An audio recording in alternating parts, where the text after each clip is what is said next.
Alright guys, so I've gone over these before, but this is a real simple recipe.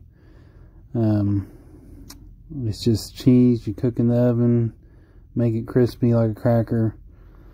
So the first thing you're going to do is set your oven to 250 degrees, and then we're just going to take these cheddar slices. That's the one that I've had the best luck with. The thin ones, if you like them real thin and crispy, then go with the thin ones, but to me they kind of fall apart, so I think the regular ones are almost better. But that's, you know, it's not that big a deal. But we're just going to lay a piece of parchment paper out. We're going to cut them into fourths there with the pizza cutter, and then we're just going to lay them all out and put them in the oven at 250 degrees for about 35 minutes.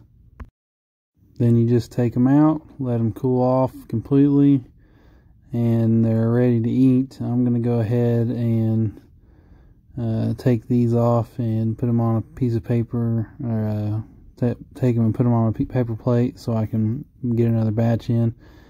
You could season these before you cook them with whatever.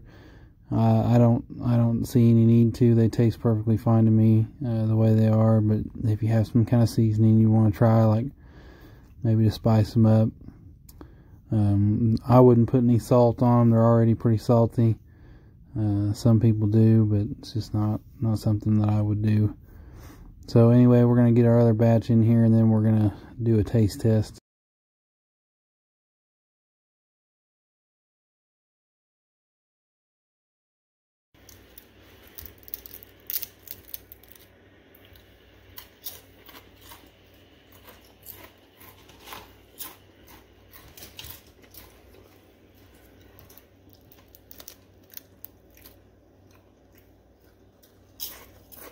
These things are delicious and easy to make.